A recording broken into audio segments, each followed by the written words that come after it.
자, 2015년은 우리 평생에 가장 인상 깊은 날, 하나님의 놀라운 은혜를 경험한 해로 그렇게 경험되어지기를 축복합니다. 특별히 2015년 한 해는 로마서로 아마 1년 동안 주일 말씀을 전하게 될 것 같습니다. 이 로마서는 정말 놀라운 성경입니다. 하나님께서 로마서를 통해서 얼마나 많은 사람들을 바꾸셨는지 모릅니다. 우리가 다 알고 있는 하나님의 정말 큰 종들, 어거스틴, 또 마틴 루터, 또 존 웨슬레, 또 칼빈, 다 로마서로 인해서 사람이 다 변화된 사람들입니다. 종교개혁이 로마서를 읽으면서 마틴 루터가 성령의 놀라운 감동을 받으면서 시작이 된 것입니다. 로마서는 한 사람의 인생과 또 그 가정과 가문과 그리고 나라와 민족과 세계 교회의 역사를 바꾼 놀라운 책입니다. 그래서 로마서를 성경의 반지라고 그렇게 말하기도 합니다. 이 로마서를 우리가 1년 동안 말씀을 주일마다 말씀을 본다는 것은 그건 정말 놀라운 일이 우리 가운데 일어날 수 있다는 것을 말해주는 것입니다. 이 로마서가 이처럼 놀라운 것은 이 로마서가 복음을 가장 정확하게, 가장 놀라우게 증거해주고 있는 성경이기 때문에 그렇습니다.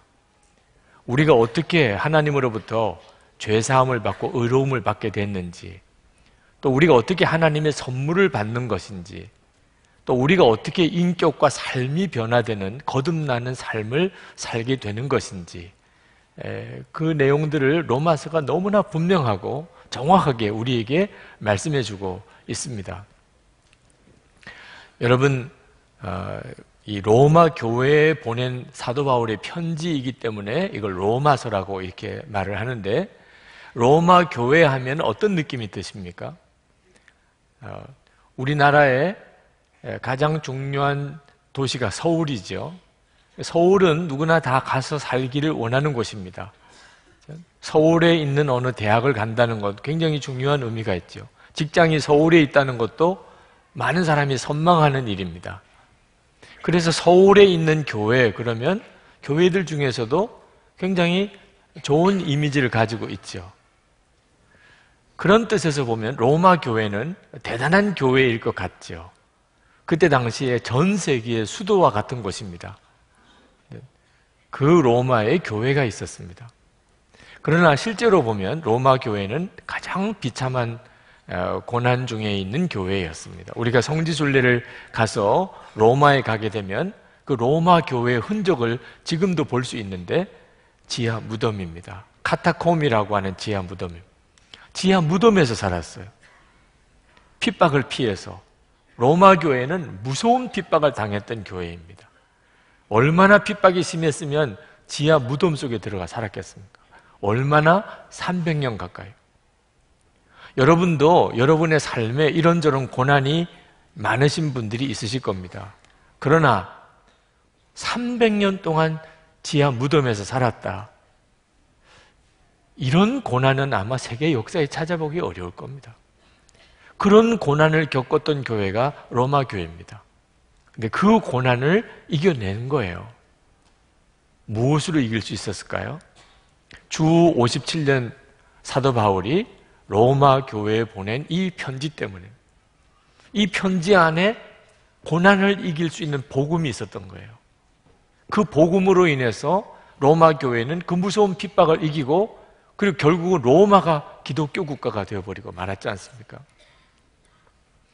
여러분, 우리에게는 정말 엄청난 하나님의 축복이 있습니다.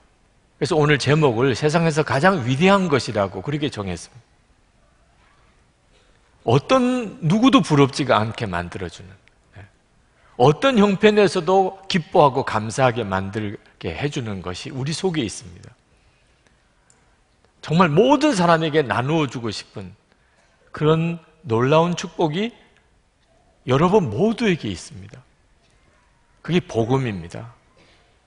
정말 세상에 가장 위대한 것이죠. 순회선교단의 김용희 선교사님, 그분의 전매 특허와 같은 메시지가 있습니다. 복음이면 다냐? 다다. 그분의 정말 전매 특허 같은 메시지예요. 복음이면 다냐? 복음이면 다지. 김용희 선교사님은 그렇게 설명합니다. 만약에 이 말이 거짓이라면, 이것이 사실이 아니라면, 복음이면 다다. 이게 사실이 아니라 하나님은 사기꾼이라. 하나님이 그렇게 말씀하셨어요. 여러분도 복음에 대해서 그런 담대함이 있습니까? 복음이면 다다. 그런 감격과 확신이 여러분에게 있습니까? 그렇지 못하시는 분들이 꽤 있으실 겁니다. 복음이라고 수도 없이 들었지만 복음이 다다. 그런 확신과 감격이 없이 사시는 그리스도인들이 많습니다. 저는 여러분들을 책망하거나 힐난하거나 비난하려고 이 말씀을 드리는 게 아닙니다. 여러분 안에 정말 그렇게 고백할 수 있는 세상에서 가장 위대한 것이 있다는 사실을 깨우쳐 드리고 싶은 겁니다. 저는 군목에 들어갔을 때 그때 포병 연대에 제가 배치를 받았는데 그 연대장님에게 신고를 하는 시간에 그 교회 집사님이십니다. 저를 앉혀서 차를 대접해 주시면서 부탁을 하세요. 제가 목사님에게 부탁드릴 것은 한 가지밖에 없습니다. 그것은 목사님이 교회만 계시지 말고 계속 매일 저녁에 내무반을 돌아다니면서 병사들에게 하나님의 말씀을 좀 전해달라는 겁니다. 제가 그 연대장님의 말씀에 그렇게 하겠다고 대답을 드렸어요. 제가 육군 중위이죠. 그분은 지휘관이죠. 또 목사인데 내무반만 다니면서 하나님의 말씀을 전해달라는데 못합니다, 안 합니다. 그렇게 할 이유가 없지요. 그래서 저녁에 이제 병사들이 있는 내무반에 갔습니다. 가서 얼마나 어려웠는지 몰라요.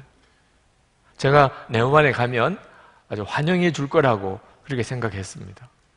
늘 교인들 신방 가면 환영해 주셨잖아요. 근데 내무반에 갔더니 심지어는 아주 저를 굉장히 불만스럽게 보는 그런 친구들도 있습니다. 아주 귀찮아하는 사람들은 대부분이고 눈을 감고 아무 생각 없다는 식으로 앉아있는 친구도 있고 보이지 않는 저항이죠. 제가 가서 몇 번 다녀보고는 금방 감을 잡았어요. 그 시간은 병사들이 이제 씻기도 하고 그리고 TV도 보고 책도 보고 편지도 쓰고 자기 빨래도 해야 되고 그런 시간입니다. 그런데 저녁에 제가 가서 인격지도라고 하는 그런 과목으로 군목이 와서 특별히 말씀을 전한다 그러니까 당직 사관은 병사들을 다 집합시켜 주는 거죠. 군대니까 어떻게 하겠어요? 또 제 직책은 그렇고 군목은 인격지도를 해야 되는 게 군에 정해져 있는 법입니다. 근데 제가 몇 번 다니고는 그만 완전히 좌절에 빠졌습니다.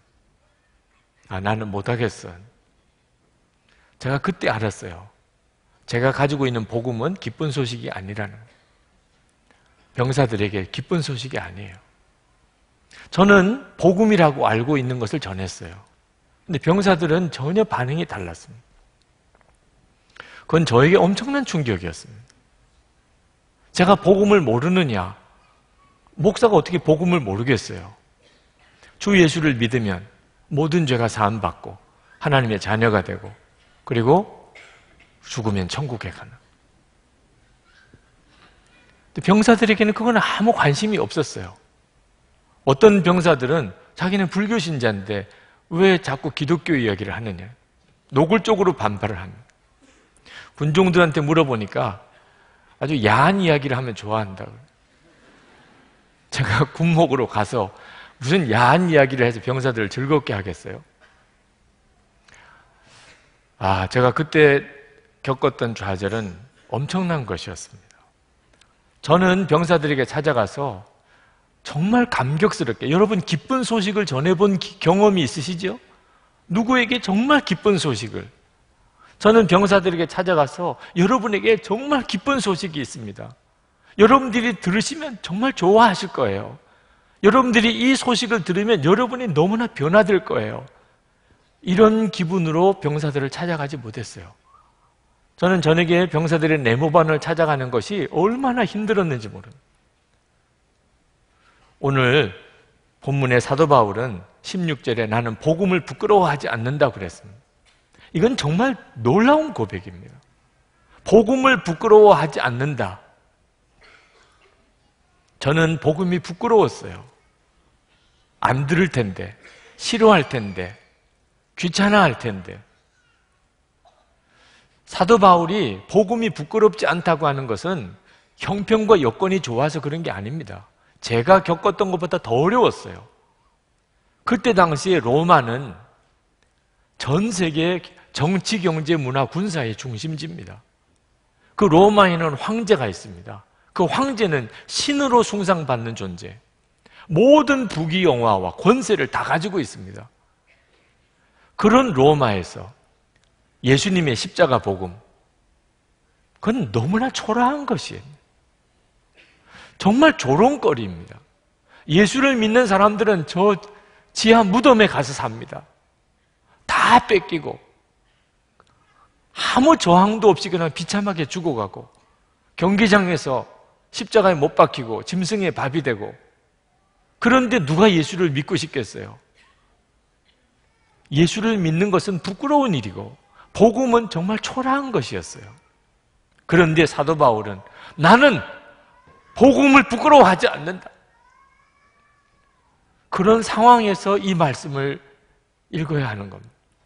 사도 바울은 무슨 형편이 좋았는 줄 아십니까?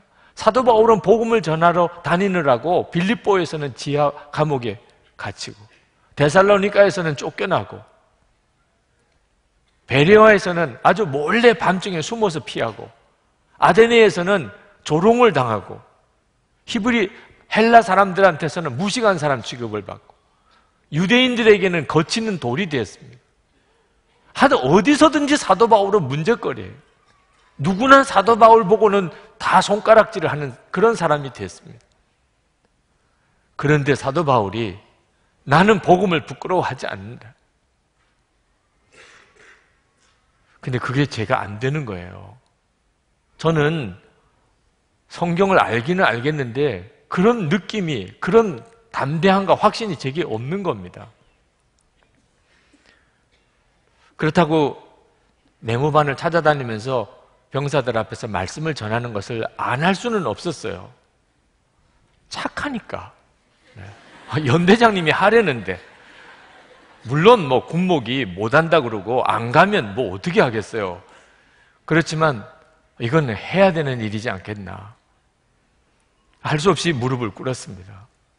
하나님, 저는 말씀을 전할 자신이 없습니다. 여러분들처럼 말씀을 듣기를 원해서 오시는 분들 앞에 서서 설교하는 것도 쉬운 일이 아니에요.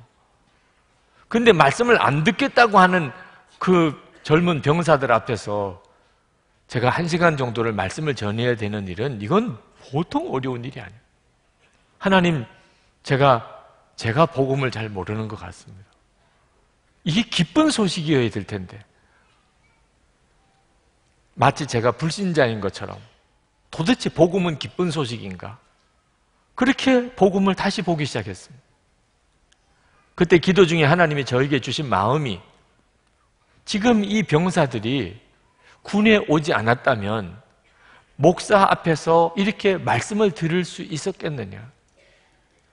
군이 아니면 그 자리에 와 있을 사람 거기 얼마 없어요. 한 번도 복음이라고는 들어보지 못하고 인생을 마칠 수밖에 없는 사람이 군인이기 때문에 할 수 없이 군목이 인격 지도를 하러 왔으니 그러니 모일 수밖에 없는 사람이 얼마나 많은 줄 아느냐. 그게 사실이었어요. 그러니 이건 못한다고 할 수도 없고 안 한다고 할 수도 없어요. 그때 하나님께서 제게 하나하나 깨우쳐 주신 거, 정말 이게 복음일까? 정말 우리에게 복음이 뭘까?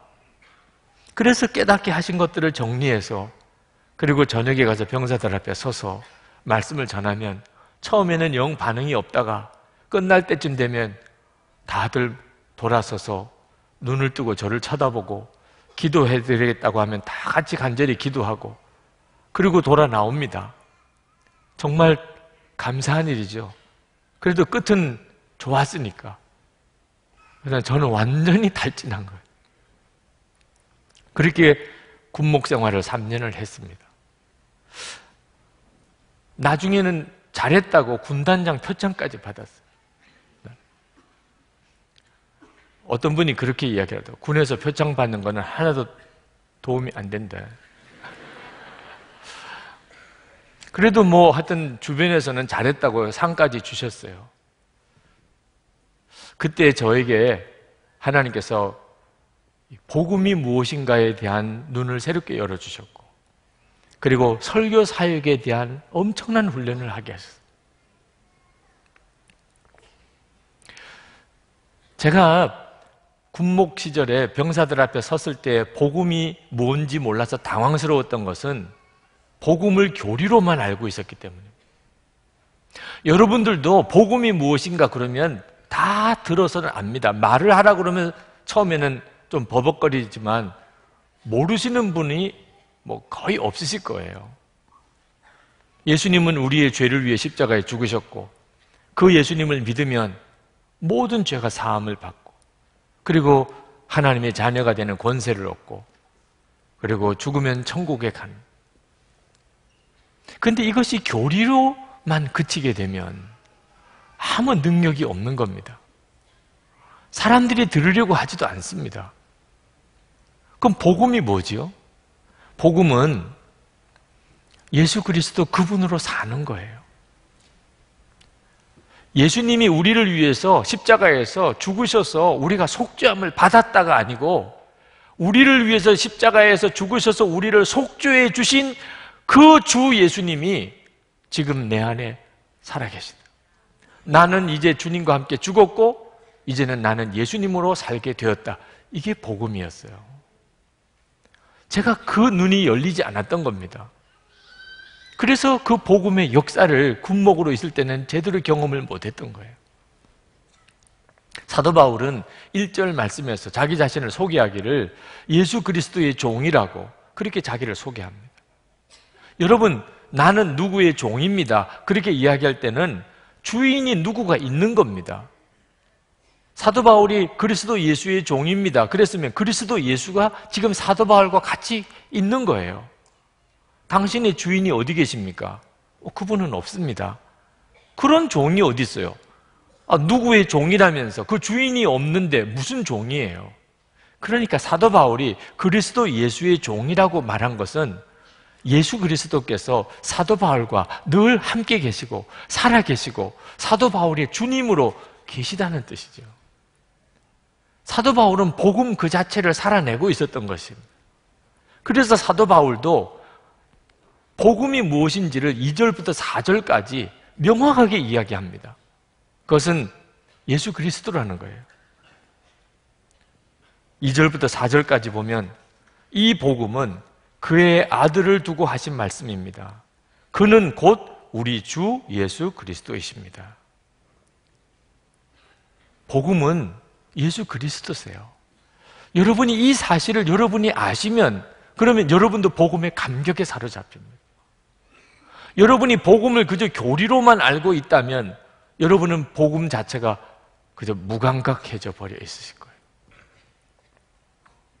예수 그리스도에게는 이름이 둘이 있습니다. 하나는 예수와 임마누엘입니다. 마태복음 1장 21절에서 23절에 보면 예수님의 두 이름이 나옵니다.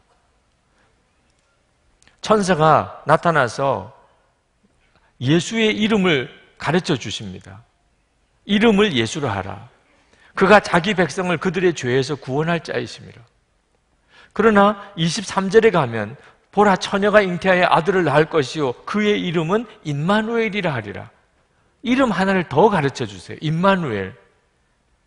이를 번역한즉 하나님이 우리와 함께 계시다 합니다. 그러므로 여러분 우리가 예수님을 믿고 복음을 안다는 것은 예수님이 우리의 죄를 사하신 분일 뿐만 아니고 우리와 함께 계신 분이라는 것을 알아야 정확하게 알고 있는 것입니다. 우리가 예수를 믿으면 우리 죄가 사함을 받습니다. 그래서 하나님의 의가 드러나요. 17절에 하나님의 의가 복음 속에 나타납니다. 그 말은 우리는 의롭지 않지만 예수님이 우리를 위해서 십자가에 죽으셨기 때문에 이제 하나님이 우리를 의롭다고 인정해 주신 것, 하나님의 의를 우리에게 덧입혀 주신 겁니다. 그런데 하나님의 의를 덧입혀 주신 것뿐만 아니고 우리를 의롭게 사는 자로 만들어 주십니다. 거기까지 가야 비로소 복음이 우리 가운데 온전히 이루어진 것입니다. 절대로 용서받는 것이 끝나는 게 아닙니다. 속죄함은. 이제는 죄를 이기고 살게 되어져야 비로소 복음을 정확히 아는 것입니다.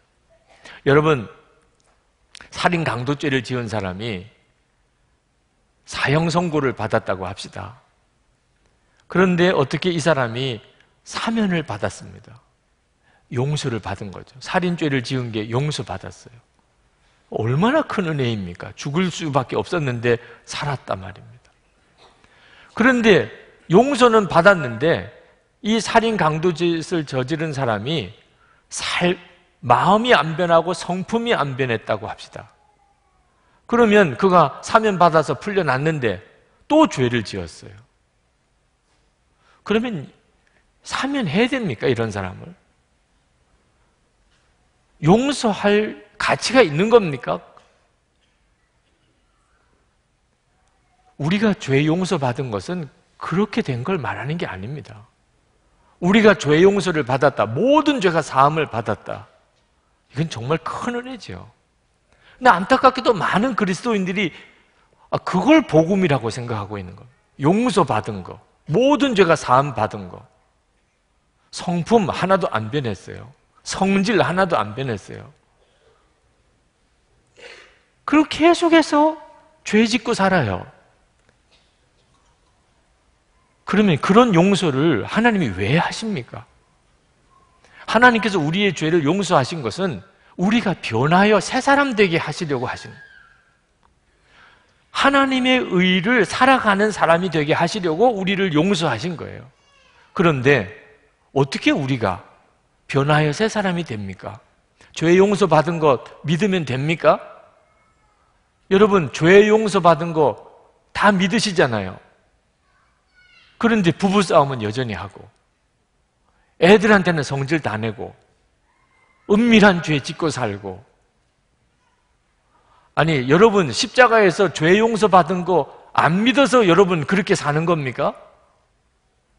교리 지식으로 알고 있는 복음은 우리 성질 하나 못 바꿔요. 그런데 어떻게 사람이 변합니까? 우리 안에 예수 그리스도가 오셔서 내가 그 예수님을 바라보고 살게 될 때 사람이 변하는 거예요.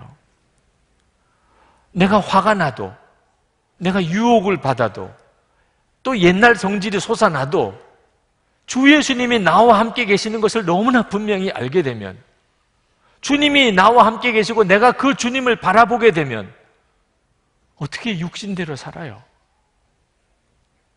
그러므로 복음은 임마누엘 하신 주님을 정말 믿게 될 때, 그건 나는 죽고 예수로 사는 것이라고 말합니다. 그때 복음이 되는 것입니다.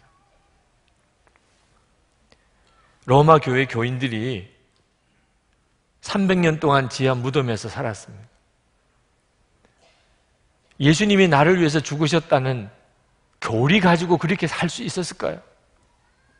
예수님이 나를 위해 죽으셨다, 내 모든 죄가 사함 받았다, 이 교리 하나 가지고 그들이 300년 동안 지하 무덤에서 버틸 수 있었겠습니까? 주 예수님이 함께 하시니까, 함께 하시는 주 예수님을 아니까, 그 주 예수님을 바라보니까 그들은 하루하루를 기쁨과 감사로 살아갔던 거예요. 그렇게 300년이 지난 것. 그리고 로마가 뒤집어진 거죠. 이것이 복음인 것입니다.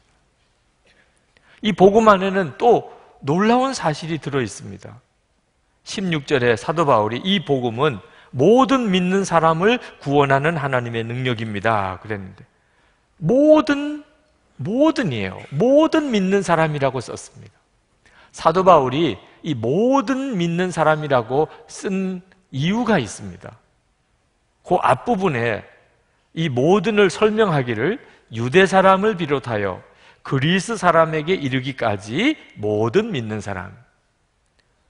사도 바울은 지금 이 복음에서 말하려고 하는 것이 이제는 유대인만 구원받는 게 아니라 모든 이방인들이 다 구원을 받게 됐다는 것. 사도 바울은 이 사실에 얼마나 감격이 넘치는지 모릅니다. 이건 그때 당시에는 상상도 안 되는 일이었거든요. 구원은 유대인만 받는 것이었어요. 유대인들은 다 그렇게 확신했습니다.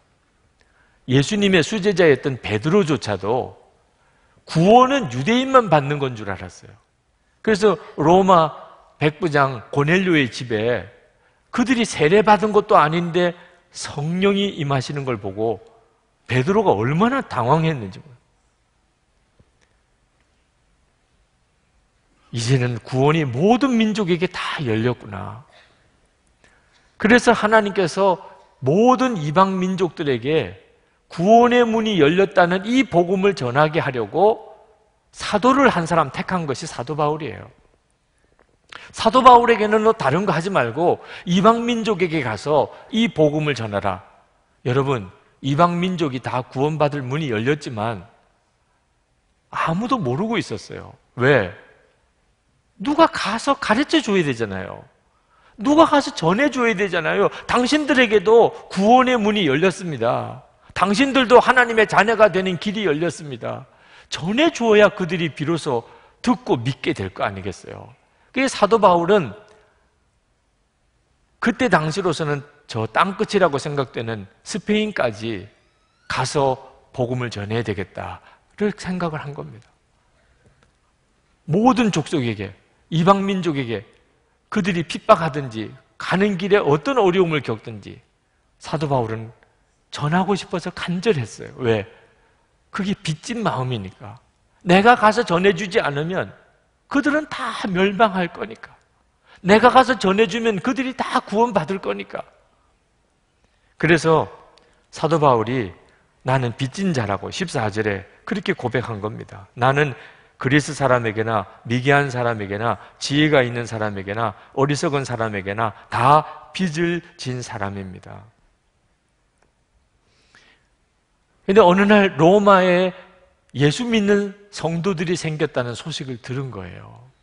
사도 바울이 그냥 얼마나 기쁜지 로마에 예수 믿는 사람들이 생겼다는 소식을 들었어요.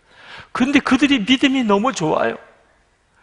사도 바울이 그 소식을 듣고 감격해서 지금 이 로마서 1장에 그 내용을 쓰고 있는 거예요. 6절부터 15절까지.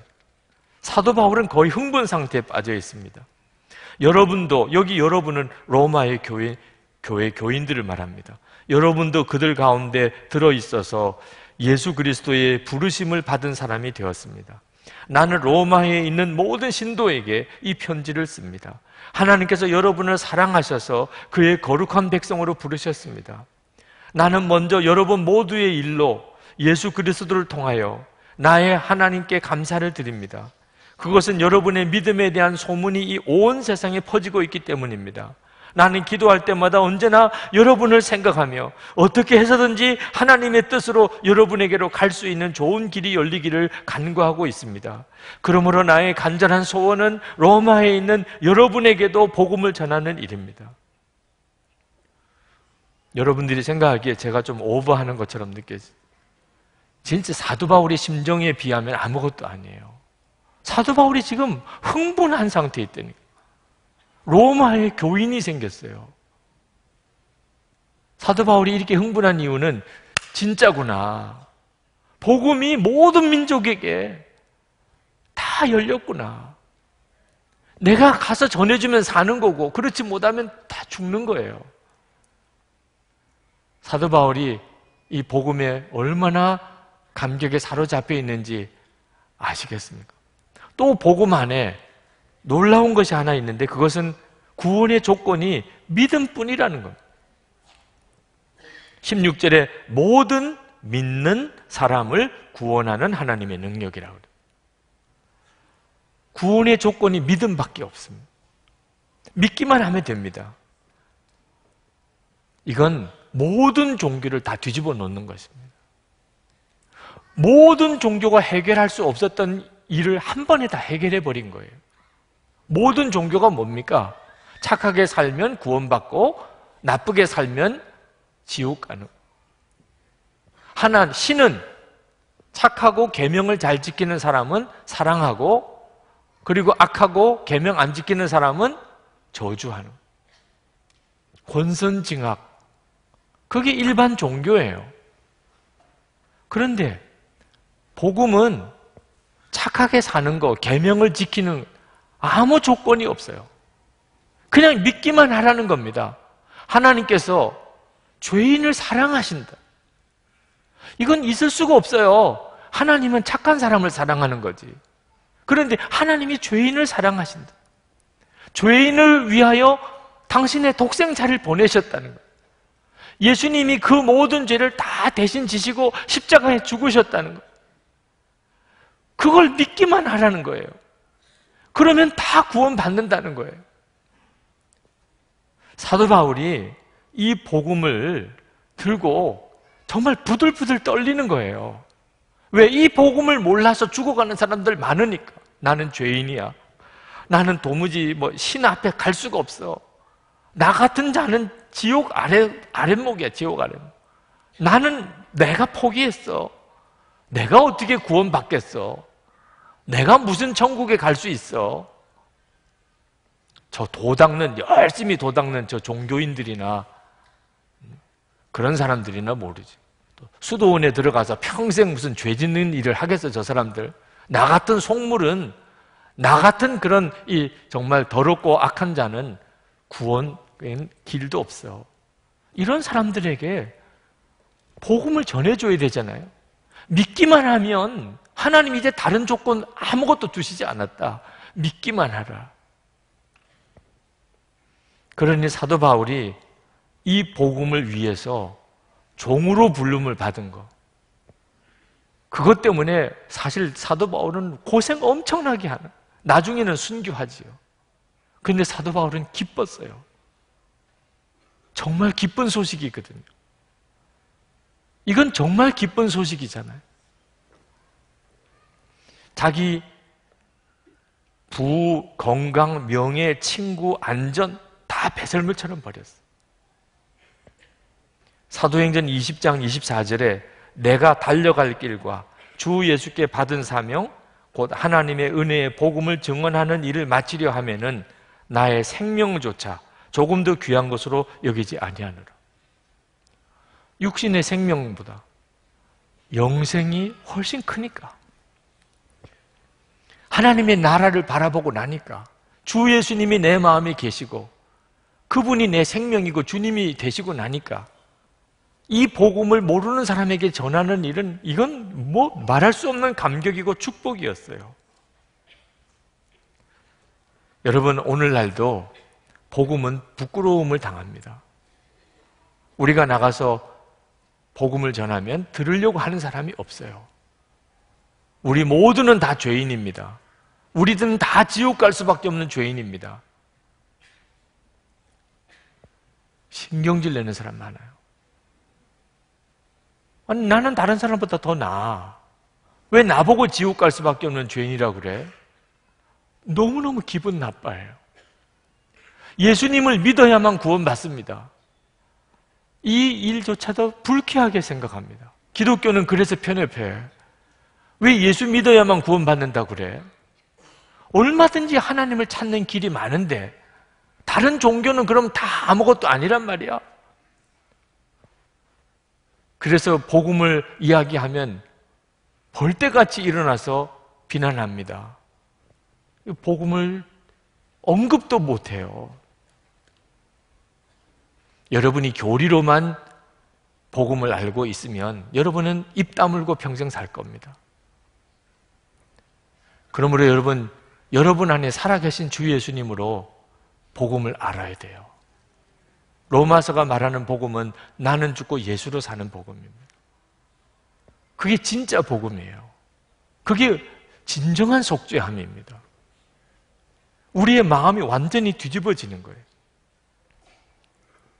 여러분, 우리의 삶이 바뀌는 데는 두 가지 방법이 있는데, 하나는 우리 주변에 있는 환경, 사람이 다 바뀌면 그러면 우리 삶이 또 바뀌겠죠. 또 하나가 있습니다. 여러분의 마음이 바뀌어버리는 거예요. 여러분의 마음이 뒤집어지는 거예요. 환경, 여건, 사람이 안 바뀌어도 여러분의 속마음이 뒤집어지면 인생은 바뀌어버립니다. 복음은 여러분의 마음을 뒤바꿔 놓아요. 예수 그리스도께서 마음에 오시니까. 어떤 청년이 세상에 대한 원망과 불평이 가득했습니다. 선생님을 만나서 늘 하는 이야기가 세상 여러 가지 문제로 불평과 원망을 늘어놓는 겁니다. 그 선생님이 하루는 그 제자에게 너 물 한 컵과 소금을 가져와라. 제자가 가서 물 한 컵과 소금을 가져왔습니다. 그 소금을 한 움큼 집어서 그 물컵에다가 넣었습니다. 그리고는 물컵을 저어서 마시라고 그랬어요. 이 제자가 그 짜디 짠 소금물을 한 모금 마셨습니다. 인상이나 온갖 인상을 찌푸리면서 마셨어요. 맛이 어떠냐? 퉁명스럽게 환한 얼굴로 너무 짜지요. 그걸 질문이라고 하십니까? 그 제자를 데리고 맑은 호숫가로 갔습니다. 그리고는 소금이 담겨있는 그릇을 그 호수에다가 던져서 뿌렸습니다. 그리고 그 호수에 있는 물을 떠서 마시라고 그랬어요. 그리고 제자에게 다시 물었습니다. 이 물도 짜냐? 안 짭니다. 그때 그 스승이 말했습니다. 같은 소금이라도 짠맛의 정도는 그릇이 어떠냐에 따라 달라지는 거야. 인생의 고통도 마찬가지야. 내 속에 고통이 있다면 내가 컵이 되지 말고 호수가 되어야지. 여러분의 삶에 고난이 있을 거예요. 고통도 있을 겁니다. 문제도 많을 것이고 미운 사람도 있을 겁니다. 그럴 때 여러분의 마음이 어느 정도 크기인지를 한번 점검해 보셔야 돼요. 간장 종지처럼 작으면 아마 견뎌낼 수가 없을 거예요. 근데 호수 같은 사람이라면 똑같은 문제예요. 똑같은 미운 사람이 있습니다. 근데 전혀 느낌이 달라요. 여러분, 복음이 무엇입니까? 복음은 나는 죽고 예수로 사는 겁니다. 빌립보서 2장 5절에 이 마음을 품으라. 곧 그리스도 예수의 마음이니. 예수님의 마음을 품는 거예요. 예수님의 마음은 어떻겠습니까? 컵 정도일까요? 호수 같을까요? 여러분이 정말 복음을 알게 되면 여러분의 마음이 이렇게 바뀌어 버리는 겁니다. 그러니 똑같은 문제, 똑같은 고통, 똑같은 사람인데 전혀 마음이 느낌이 달라지는 거예요. 항상 기뻐하라. 범사에 감사하라. 모든 사람을 사랑하라. 그게 가능하냐? 복음이 가능하게 해주는 거예요. 여러분의 마음을 바꿀 수 있는 게 뭡니까? 돈입니까? 권력입니까? 지식입니까? 나는 죽고 예수로 사는 복음밖에 없어요. 그래서 이 복음이 세상에서 가장 위대한 것이라는. 여러분 중에 내가 십자가의 복음을 교리로는 알았지만 그 복음의 감격은 내가 도무지 모르고 복음을 전하고자 하는 열정이 나에게는 없었습니다 하시는 분들이 계시면 저하고 친구합시다. 똑같으니까. 저도 그랬거든요. 복음이 뭔지를 정확히 몰랐었어요. 교리를 복음이라고 알고는 한동안 헤맸습니다. 여러분들에게 로마서를 강의하려고 하는 이유가 거기 있어요. 제가 복음을 알았고 완전히 뒤집어지는 역사가 이 로마서를 읽으면서 왔기 때문이에요. 여러분, 이 1년 동안 한번 로마서를 읽어봅시다. 1년 동안 읽는 거예요. 제가 여러분을 도와드리고 싶습니다. 여러분 혼자서 읽으시면 아마 제대로 읽어지지 않을 겁니다. 무슨 내용인지 읽다가 그만 포기하고 말 거예요. 같이 한번 읽어보세요. 주일마다 여러분 새번역 성경으로 본문을 택했는데 한번 새번역 성경을 한 권 사세요. 그리고 이 로마서 부분을 정말 1년 동안 완전히 읽고 또 읽으면서 여러분 것으로 삼아보세요. 여러분의 인생이 바뀌어버립니다. 복음이 삶을 뒤바꿔 놓는다니까요. 나라와 민족과 기독교의 역사를 바꿨다니까요. 그 복음의 능력이 여러분의 것이 된다고 생각해 보십시오. 오늘 성찬을 합니다. 새해 첫 주일, 첫 성찬. 역시 마찬가지.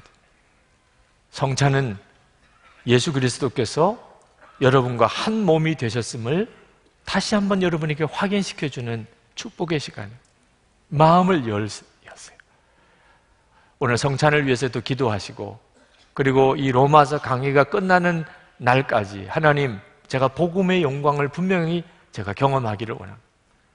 그리고 복음이신 주 예수 그리스도, 저와 온전히 연합하여 하나가 되어지는 그 놀라운 은혜를 제가 받기를 원합니다. 제가 진정으로 예수 믿고 변화되었다는 사실을 증거하는 자가 되기를 원합니다. 우리 통성으로 기도하시고 성찬을 받겠습니다.